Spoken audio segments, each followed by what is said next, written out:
Money FM 89.3. Best of breakfast. Mind your business. Only on Money FM 89.3. Thanks for joining us on The Breakfast Show. It's Audrey Seek taking you through Mind Your Business. And if you think about how cities really breathe, it all comes down to how people move.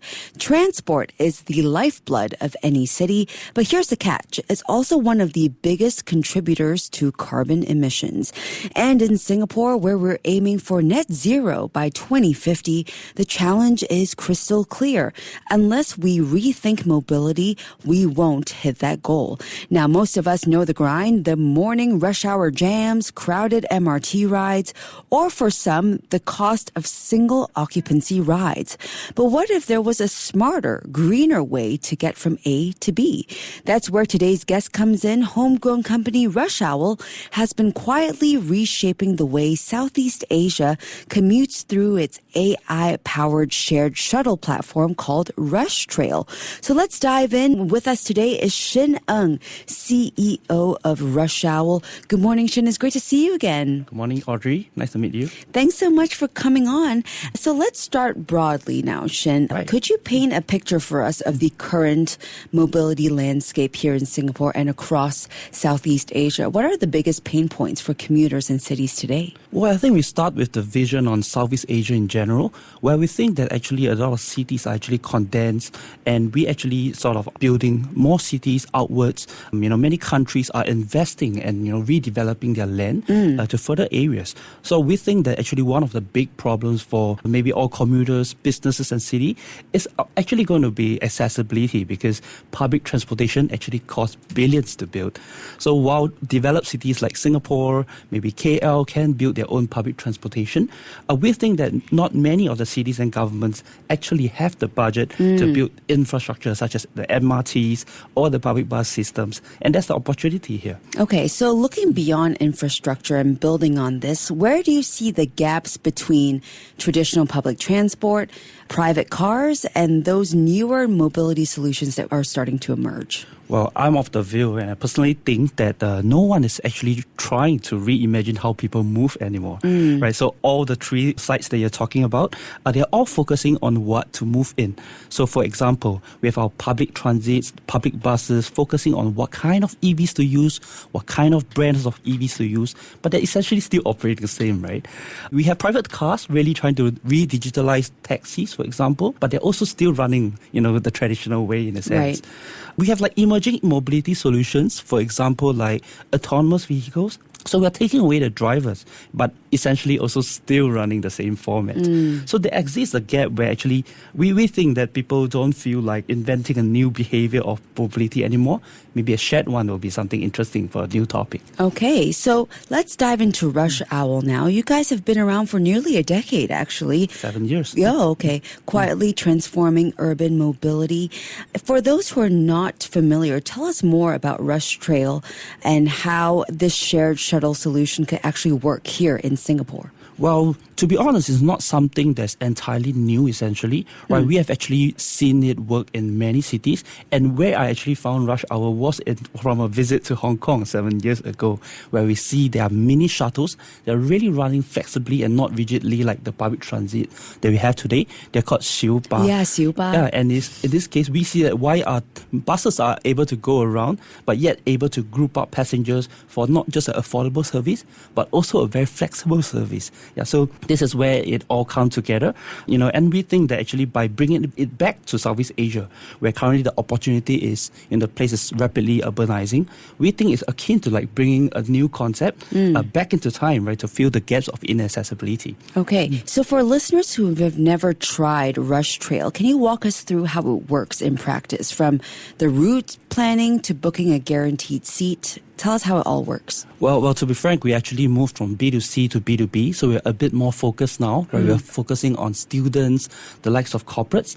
And to be frank, we kind of run one of the biggest school bus service ever, not just for students, but also for employees and adults in this case. So simply just subscribe with our platform, and we actually can use the likes of our AI routing algorithm to plan and to create maybe even a bus or carpool between your colleagues to work every day. Okay. So some of of our bigger users are passengers who either stay or work too far away from MRT stations. So we essentially serve an essential gap, so you don't have to take like multiple transits to get to work. Okay, but now that, especially for cities like Singapore and Hong Kong, where we know it has such a great established infrastructure already, where most places are very connected and you're close enough to MRT, where do you see this really taking off in terms of different cities in Southeast Asia? Well, I think that actually, when you talk about how do we embed ourselves seamlessly into all these already very established public transit options, I would say that, people have actually categorized us as really being demand responsive. So essentially, we built our tech stack and our platform to be able to go anywhere that really serves a pain point, and where all these, MRT stations and buses don't essentially meet. So we are actually serving, the core and niche demand that's popping up in many areas of these areas. So this is how we actually embed ourselves very seamlessly. All right. So let's talk tech for a moment here. We know that RushOwl uses AI and data to optimize routes. How exactly does that make the system more reliable and, importantly, more environmentally friendly? Exactly. So essentially, we use AI and data to be able to make sure we use less vehicles for more ridership, which is something that I don't think that many people are tackling. So there's lesser carbon generated, your ride get more affordable as well. So we work very closely with businesses, for example, to make sure that, if they were to send their employees to work daily, you're not going to just be rigidly, plan a few shuttle bus service, for example. We're going to try to use the least amount of vehicles. We're going to generate the least amount of carbon, yet stepping up the service level and have this bus send your employees directly from home to work and work to home. So for some HRs out there, if you're driving now, you're actually going to know that, if you plan a shuttle service for your employees, you're actually going to be paying for seats that are actually utilized and not for the entire bus. So on the other hand, we think that, we make sure that we leverage on our internal AI systems as well to scour for the right driver. Why find a super big bus for like maybe 5 passengers? It doesn't work efficiently, right? So this creates huge advantages for us to be able to score also in the form of reliability as well. All right. So let's turn to pricing now. We know that that's a very important part, when a business is considering using a new platform. How does your pricing compare with, public transport or ride-hailing options? Well, interestingly, we actually price really similarly to like a school bus. Right? So instead of these ad hoc requirements, not like Grab, not like Tada, we are actually into everyday travel. So we price slightly above, your public transportation because we send you from home to work and work to home every day. But it's actually cheaper than your daily taxis or your ride hails.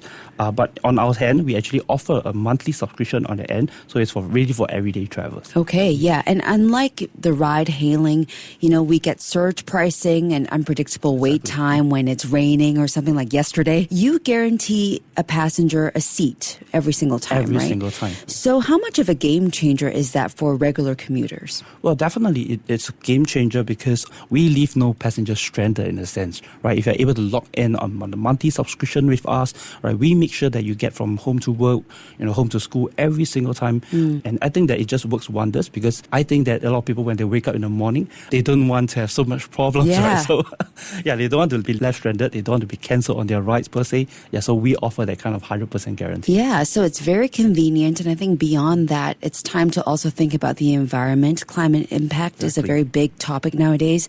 So from a climate perspective, how significant is the shift when people choose shuttles and AI optimized shuttles like Rush Trail instead of those single occupancy cars? Well, Audrey, it's a crazy shift actually. For every single bus ride, we are essentially displacing maybe 8 to 10 private cars on road.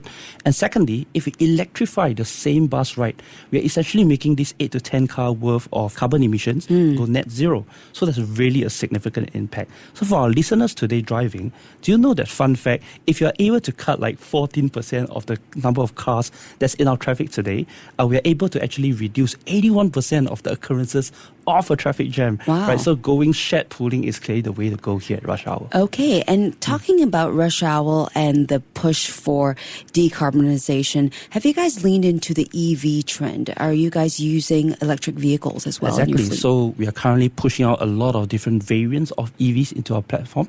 We are also directly operating, working with schools, for example, to see what's their appetite of using EVs. I think the response so far has been amazing. Okay. And for the companies listening in as well, especially the SMEs, what are some simple steps they can take to reduce the carbon footprint of employee travel, you think? Well, I'm going to go on a shameless plug here and tell them to, search Google Rush Hour immediately and talk to us. So if you're an SME or corporate that really needs your employees coming to work almost every day or traveling maybe during midnight hours where there's no public transportation, we can essentially onboard your staff for a shared transport service, and you won't really have to pay for like taxi rides that's expensive at certain timing. And what's best, we're still pulling them in a bus and sending them directly at a fraction of a cost. So you feel good saving money, right? You feel good saving the environment as well. It's really that easy. Okay. And of course, we want to end off with all of the goals that we have. We know that Singapore has a Green Plan 2030. We want to reach net zero by 2050. So looking ahead to these goals, which some people can say are pretty ambitious, what is your ultimate vision for Rush Owl over the next decade?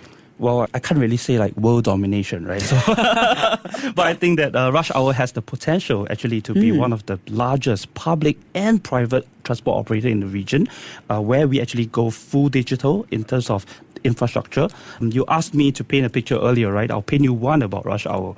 So every morning you wake up, right? You take have a Rush Hour bus, whether or not it's human driven or AV driven, right? This vehicle will come pick your kids to school. Then after that, it'll pick you to work, and then maybe also in the future transport your elderly parents to their daily facilities as well. So all three generations under one mobility app. So that's the kind of vision I'm gunning for here for Rush Hour. All right. Well, aim high, right? Thank you. As Singapore works towards all of its net zero goals, solutions like Rush Owl's reminds us that every ride counts, not just in getting us where we need to go, but in shaping a greener journey for everyone. Shin, it's been great chatting with you. Thank you so much for joining us on the show. So much. Yeah. That was Shin Ng, CEO of Rush Owl. More to come on The Breakfast Show. Keep it here on Money FM 89.3. To listen to more great interviews, download our podcasts at audio.sg or download the audio app. That's AWEDIO, audio at the App Store and Google Play.